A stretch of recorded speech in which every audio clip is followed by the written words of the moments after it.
কথায় বলে সেই তো মল খসালি তবে লোক কেন হাসালি, সামথিং লাইক দ্যাট।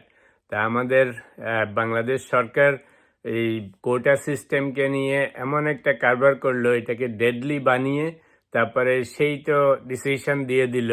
তো মজার ব্যাপার হচ্ছে হাইকোর্ট সুপ্রিম কোর্ট থেকে যে রায় দিছে যে 5% হচ্ছে মুক্তিযোদ্ধাদের জন্য আর 2% হচ্ছে এথনিকদের জন্য, খুব ভালো। তা আমি কালকে বলেছিলাম একটা ভিডিওতে যে বাংলাদেশের আজব দেশের আইন কানুন হচ্ছে সব প্রাইম মিনিস্টারের হাতে, রাইট? যতই হাইকোর্ট সুপ্রিম কোর্ট দুনিয়ার কথা বলি, আসলে সেই এক জায়গা থেকে আসে।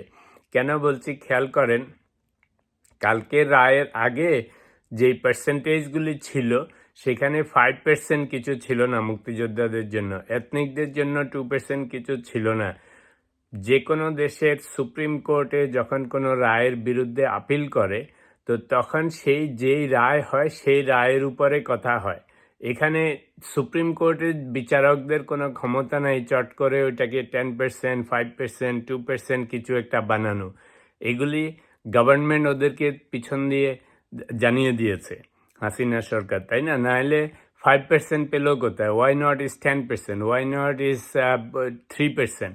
তো যে কোনো দেশে সুপ্রিম কোর্টে আপিল বিভাগের বিচারকরা কখনো নিজেরা কোনো পার্সেন্টেজ ঠিক করে না, এগুলি নিচের থেকে আসতে হয় বা কেউ একজন প্রপোজ করতে হয়। তো যে রায় জুনে রিইনস্টেট করেছিল 2018 সনের সেই কোটা সিস্টেম, তো এবারের সব আন্দোলন হচ্ছে সেটা হয় বাতিল করা অথবা আগে ফেরত যাওয়া, কিন্তু কোথাও কোনো 5%, 2% ছিল না।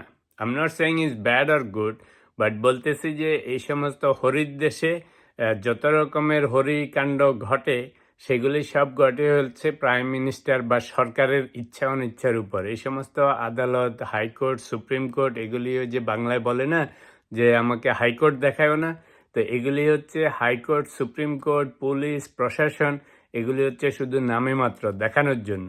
কারণ আপনারা চিন্তা করে দেখেন, আমি দেখি নাই, যদি আমি ভুল করে থাকি আমাকে জানাইন, আমি কোথাও 5%, 2% কেউ প্রপোজ করেছে দেখি নাই, কিংবা আগে 5%, 2% ছিল মুক্তিযোদ্ধা এবং এথনিকদের জন্য, সেরকম কিছুও ছিল না।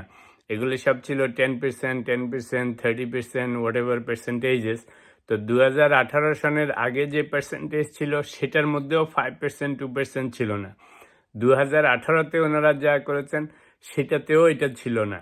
তো এখন সাডেনলি সুপ্রিম কোর্ট যদি ডিসিশন, হাইকোর্ট যেহেতু রিইনস্টেট করেছে, তো সুপ্রিম কোর্ট যদি সেটাকে বাতিল করে, বাতিল করবে পুরাটা। সেখানে they cannot change the percentages on their own. কোনো দেশের সুপ্রিম কোর্ট আপিল বিভাগে নিজেরা নতুন কোনো পার্সেন্টেজ বানাইতে পারে না, এটা যদি না গভর্নমেন্ট সাপ্লাই দেয়। তো সেই কথা আমরা তো শুনি নেই।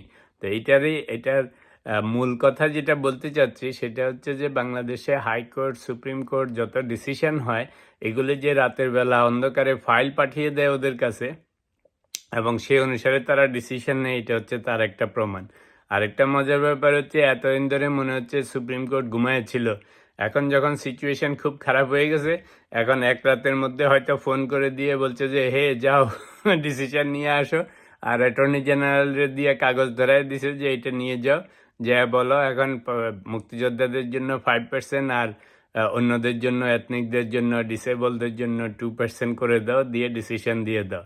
তো এগুলি হচ্ছে ভোজবাজির খেলা আর কি বাংলাদেশের মতো জায়গায়। যাই হোক, overall it's a good decision. তো এখন নেক্সট স্টেপ হচ্ছে যে ওই যে সেই বললাম সেই তো মল খসেলি, তো এত মানুষ মারলো, এত স্টুডেন্ট মারলো, এত গোলাগুলি করলো, তো এখন সেটা তো আর এত সহজে যাবে না। এখন স্টুডেন্টরা বলবে যে আগে আমাদের বন্ধু বান্ধব যেগুলিকে জেলে নিয়েছ সেগুলিকে ছাড়ো, এমনি এমনি তো আর হবে না। তারপরে আমাদের যাদের বন্ধু বান্ধব আত্মীয় স্বজনকে মেরেছ সেগুলির শাস্তি দাও।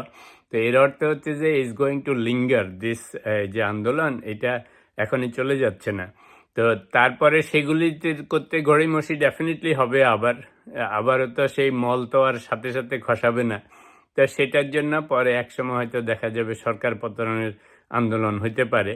তো যাই হোক, I am not saying that happens, কিন্তু বলতেছি যে বাংলাদেশের মতো হরি রাজ্যে এই ধরনের ঘটনা সবই ঘটে। কালকেও একটা ভিডিওতে বলেছিলাম হাসিনাকে যে এসব হাইকোর্ট, সুপ্রিম কোর্ট, প্রশাসনের কথা বলে কোনো লাভ নেই, তুমি যা ডিসিশন নাও তাই হয়। তো এখনো সময় আছে, সবকিছু সুন্দরভাবে সমাধান করে ফেলেন।